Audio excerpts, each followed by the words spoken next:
Welcome to the hashtag L.I.E.N.Living Show, where I get to interview some of my favorite people and some of the most intriguing people as well.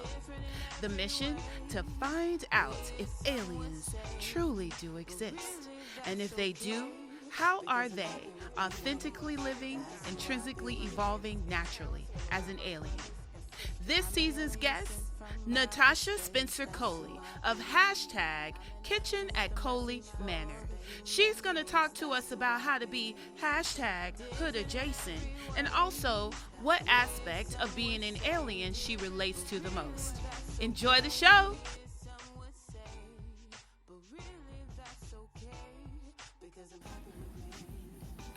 Hello, everybody. Welcome to hashtag Alien Living with me, MJbaker. And so, just a reminder, I just want to explain, what does L.I.E.N stand for those of you guys who are new to the L.I.E.N Nation? It is authentically living, intrinsically evolving naturally. A.L.I.E.N. So, welcome to hashtag L.I.E.N Living, and I am here. You guys, I am here, okay? I am here at Coley Manor, and for y'all who don't know what hashtag Kitchen at Coley Manor is, and who it be, you gonna know after this interview, okay? So, without further ado, I introduce you to Miss Natasha Spencer-Coley of hashtag Kitchen at Coley Manor. We're going to tell y'all how to find her on all socials and et cetera, et cetera, et cetera. But we're going to get this interview started. Okay? All right. Okay, let's do it. All right. Hello, everybody. Hello. Okay, so just to let you guys know, Tasha and I have known each other since we were little kids. Like, literally before we were born, okay? She always tells people, when we were in our mother's bellies, we knew each other. For sure. Yes, and so I am so super proud of you because watching you evolve and go through the various stages of life and also developing this amazing brand, and I just wanted to highlight you on my channel and expose, people who don't know about the Kitchen at Coley Manor, to who you are, what you do, how dope it is, okay? It is a beautiful experience, whether you by yourself or with a group of people, okay? All right. So, we're going to start out with the L.I.E.N acronym. And you and I talked about this before. Mm-hmm. But how do you relate to being an alien? A.L.I.E.N. And what aspect of the acronym speaks to you right now where you're at? Oh my goodness. Honestly, authenticity. Being who I really and truly, authentically and intrinsically am in my everyday life. I know growing up, I always felt sort of set apart, right? Like alien, if you will, right? Because I was always slightly different than most of the people in my circle. I grew up, I affectionately call it hood adjacent. I mean, I've said this term before. It is across all of my bios. I am hood adjacent. Like, I grew up in a family that both straddled hood life. Yes. Basically, yes. My parents were the first of their lineage to really essentially make it, so to speak. And a blue collar dad, a mom who worked in banking, and they grew up very poor, both of them, and really were able to build something from that. Oh, wow. So I straddled both worlds. I spent summers and school outings on my grandma's sofa watching her stories and baseball. Yes, Santa Barbara. Oh, we were a young and the restless family. If you notice, if you come to Coley Manor, I describe my style as a cross between if Dominique Devereaux and Victor Newman had an urban baby. Ooh. Oh. it would be me. Oh my goodness. But I was always like the little nerd girl who loved Right. sparkly things and science experiments and could get lost in a book. Right. It was very different from most of the people I grew up around, like my cousins and family friends. I was just different. So now I've learned to embrace the authentic parts of me. Oh wow. And not be freaked out by the things that make me different. Right. Because now, those are the things that people look for. So, just going with that, when you say embracing what makes you authentic, what was something at that time, you know, growing up, or at that time where you felt like you didn't want, like, you know, because sometimes there are parts of ourselves where we're like, I don't want to be this way. I want to be this way. What was something that then you kind of shunned about yourself, or put, you know, tucked away, that now you're embracing it as a part of who you are? So much. And it's not any one thing. I mean, I am really that friend that will wear sequins to work. Right. I used to want to blend in. And now I'm confident enough in myself to be able to stand out. Right. So I will always rock a blazer because I like them and I look good. But also, I might rock a sequins tank top under this blazer, or I might rock a Star Trek tee. And I used to have to hide like the depths of my nerdiness, and you know, it runs deep. I am a superhero, Star Trek loving, book reading nerd girl. Yeah. And now I'm fine with you knowing all of that. I don't hide myself in what I want and who I am anymore. Right. Me too. I love me some Star Trek. Do you have a favorite character? No. You know what? I like them all. I mean, Jean-Luc Picard. Yes, that's my favorite captain. That's my boo.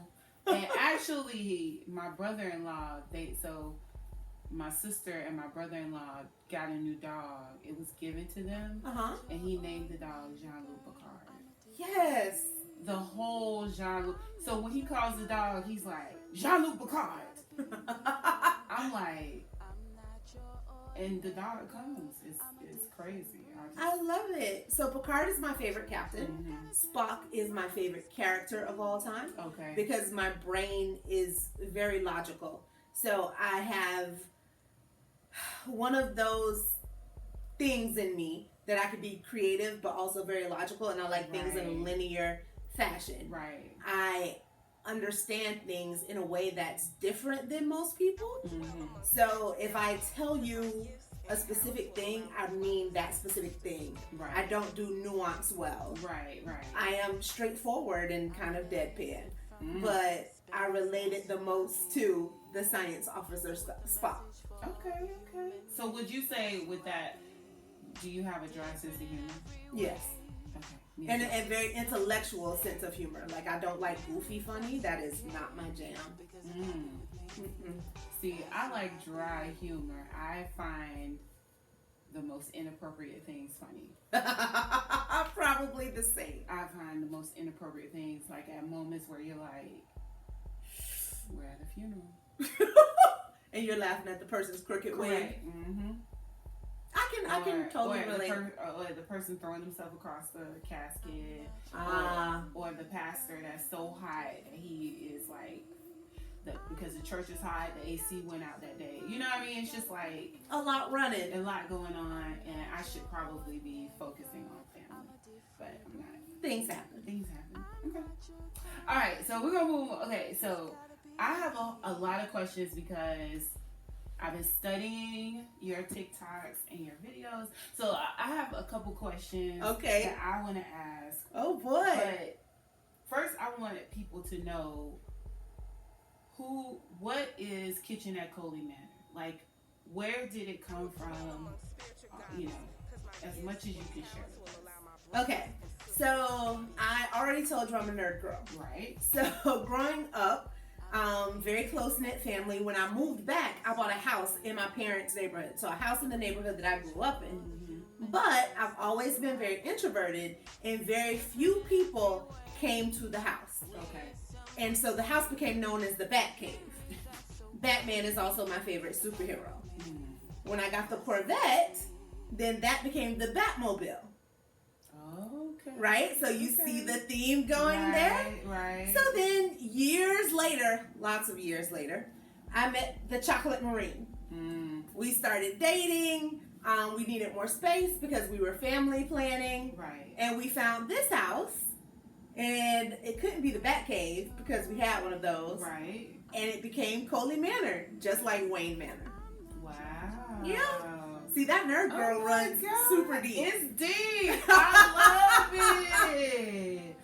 So, okay, so with the kitchen at Coley Manor, Yes. what is it exactly?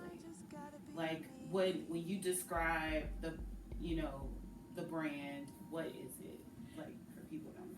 So the kitchen at Coley Manor as a brand is all about treating yourself well, creating a sense of luxury life on a budget, on your budget. Not just any budget, but living well inside your means. Right. And there are tips and tricks that I give to help you do that. So for example, most people on Valentine's Day, they go all out. Big restaurant, $200 steak dinner, they do it big.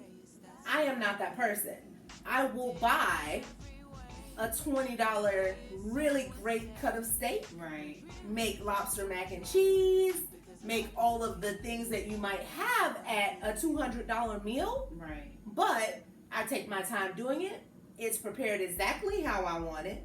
I'm doing it with the love of my life, Right. and no server is rushing us through courses because they're trying to get a tip. Right. So we've had a full, robust experience in our kitchen.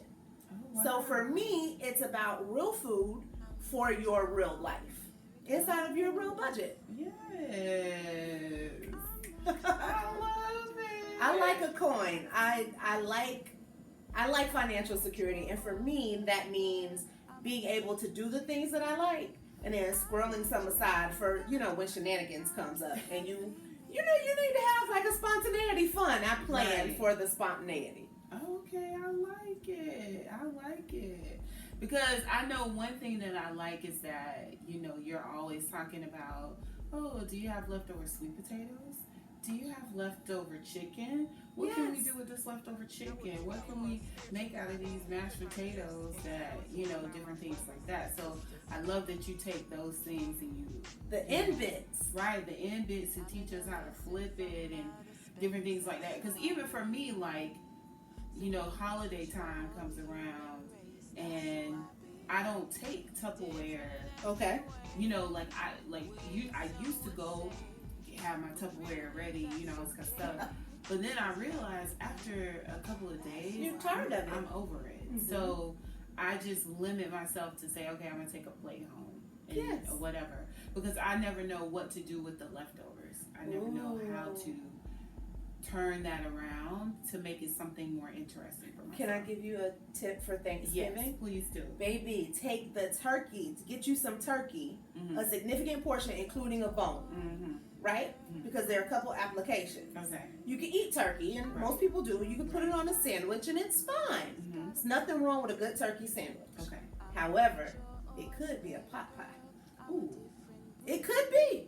It could be wrapped in pastry dough like me a pot with the pie. creamy sauce and some good vegetables. Ooh, I like me a pot. And once you've taken it off the bone, then you can put the bones in water with a little onion, some carrots, some garlic, and make you a stock. So then you freeze that turkey broth Mm-hmm. for when you're cooking your rice in the future Oh. or making grits Y'all see me? or a little dressing. See what I did there? Y'all see me shaking like this? I the Holy think Spirit. about food Right. more than the average person. Probably more than the average bear, I would say. I am a fan of eating well and living well, and I kind of equate the two, oddly enough. Well, okay. So if we're talking about food, let's talk about grits. Oh, baby. The grits are near Let's and talk dear about to my grits. heart. Listen, if anybody has not gone to her TikTok, you have to check her out on TikTok because she's all about shenanigans on TikTok. Yes. Seriously. Where some people say Twitter is where they do their shenanigans, TikTok is where she does hers. And she has this video on grits where, listen, over 45,000 people have clicked on that video, and I thought that was amazing. Oh, it's up to 300,000 now. Is it 300,000? Yeah. Oh my People God. feel strongly about grits. Listen, so I just wanted to talk about the motivation for that. Like, when you saw it, like, what was the motivation for that? So first of all, let me tell you, I was filming a whole different set of videos. I was filming the series on watermelon and what to do with how to use an entire watermelon. You wash it, mix spa water, juices, that whole thing. Yeah. I was literally taking a break, and I had poured some watermelon juice in a mason jar, put a little orange. I was gonna do like a cute intro and got distracted. So I scrolled up and saw a baby putting flour in the grits, flour and water in her grits to thicken them up. Mm-mm. And it hurt my whole soul. Like it bothered me. It settled wrong in my spirit. And I felt like I should let her know that that's not what we do. Mm-mm. Yeah, I'm super Southern. I'm so Florida, but I'm super Southern. And what you will not do is desecrate the grits. Desecrate. Don't desecrate the grits. Yeah, don't do that. Don't do that. Mm. I have very Oh my strong gosh. opinions on the subject of grits. Ooh, I can't even say what Tabitha Brown would say, and that's your business, because it's Nuh-uh. not. She couldn't have that business. She couldn't have.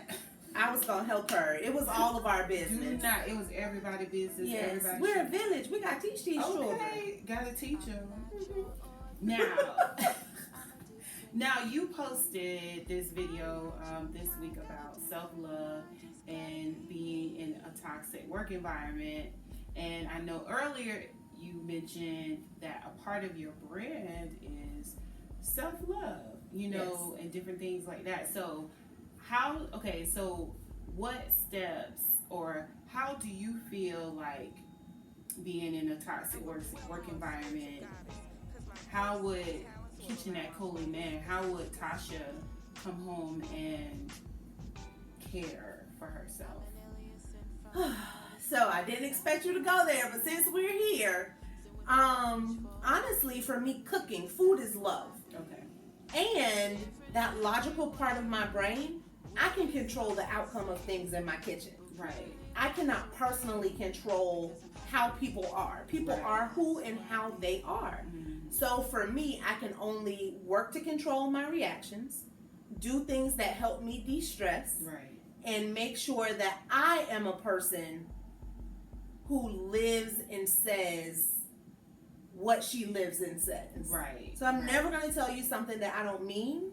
I'm never going to say something to you angrily that I wouldn't say to you calm. Right. So cooking calms me. By the time I take a recipe from start to finish, a dish from start to finish, by the time I make up a dessert, because sometimes only chocolate will soothe you. Okay. By the time I make that up, I don't even have to eat it. Right. Generally, I need to share it because I cook so much. Right. But it makes me feel better. Yeah. Okay. I've worked it and puzzled it out in my head. Right. So it's like finding something that works for you, Yes. that helps you to just not so much like put the, excuse it, but just deal with it in a different. Deal with it, Healthy way. work through it, and extend whomsoever grace.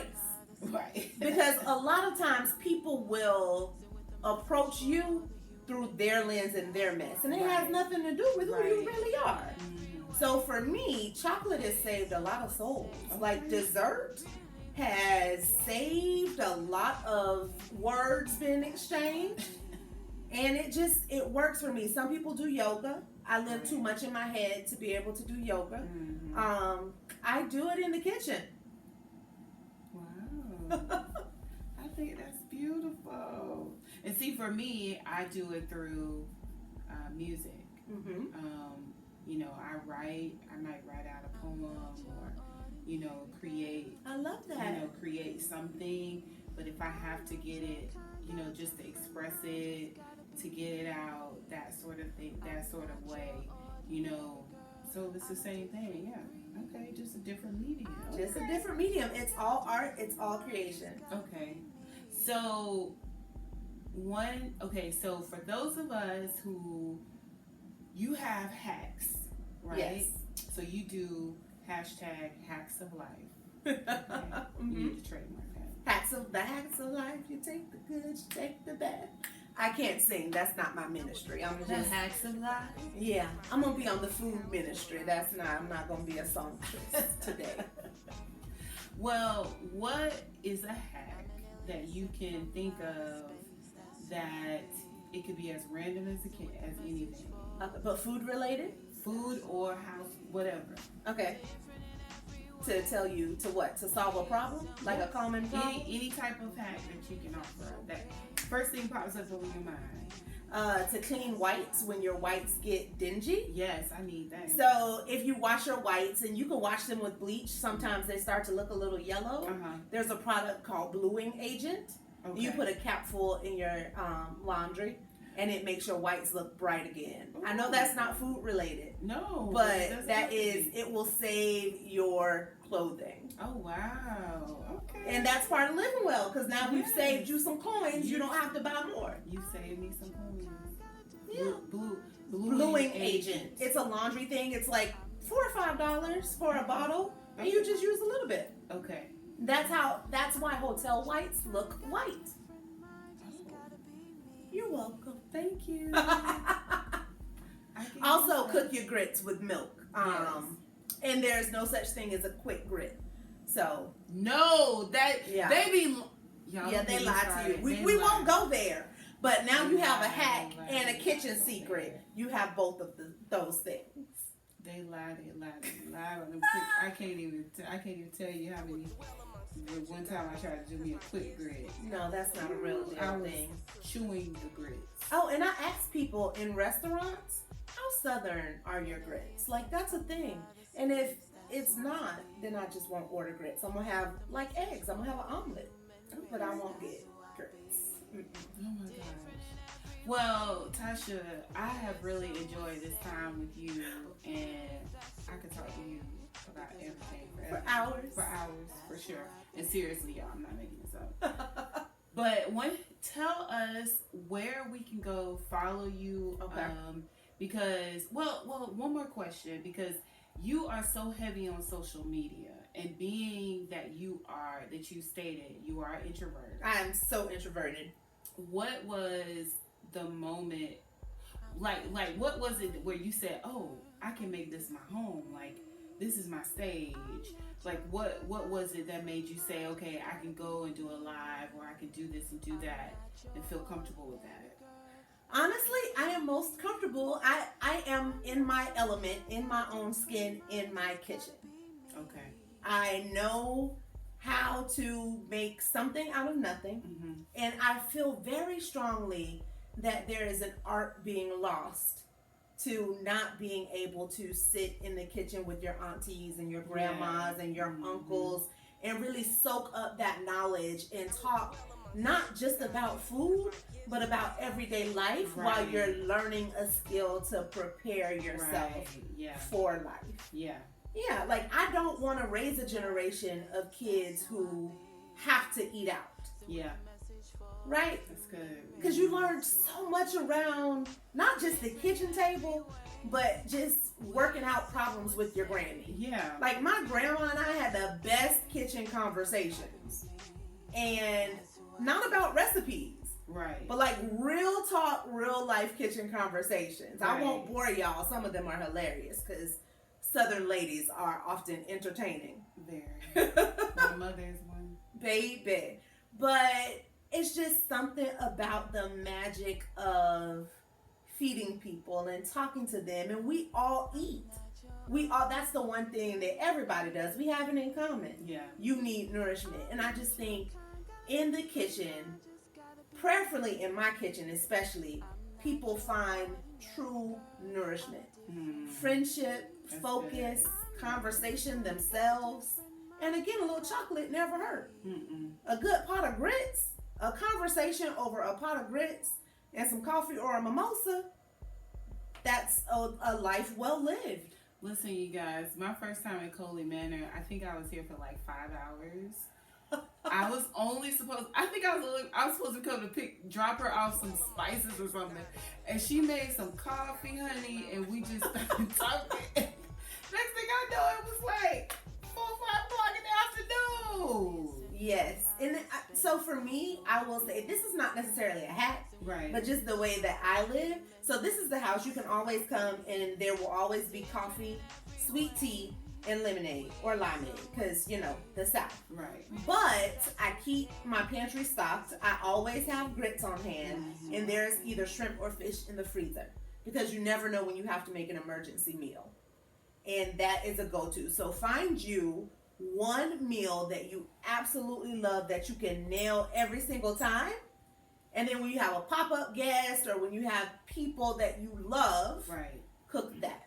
Make that your go-to. Be prepared. Okay. And here's the thing. What you're saying is how I was raised, but I digress from it because I was like, I don't really enjoy a lot of people in my personal space. Yeah. Which, a lot of, and I'm an introverted, I'm an extroverted, like I'm seasonal, right? Okay. I'm seasonal. So I'm the girl where, like, my family really don't know where I live. My mama knows where I stay. But she can't remember the roads. Okay. So I'm with it. But at the same time, when I am in the mood, I'm like, oh, everybody come on now.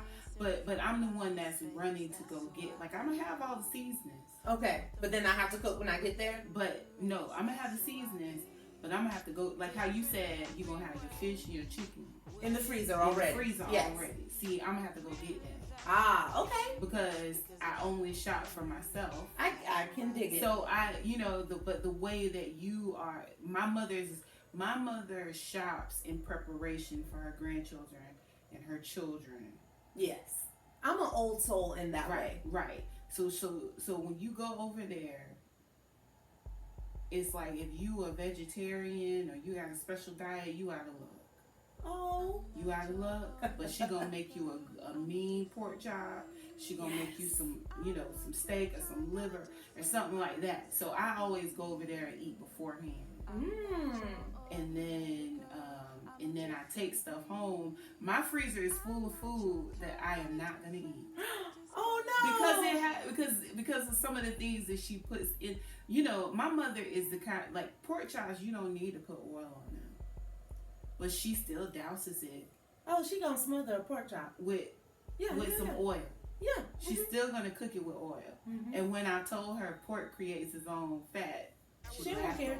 Yeah, she don't care. She laughed at me. So yeah, I don't judge. I mean, I am new school in a certain way. Like, we might have a Taco Tuesday. My grandmother or my mama never had a Taco Tuesday. Right. I don't even think my mama eats tacos to this day. Oh wow. I mean, seriously. Right? But I also keep a can of bacon grease. Right. I do. I'ma just tell y'all right now.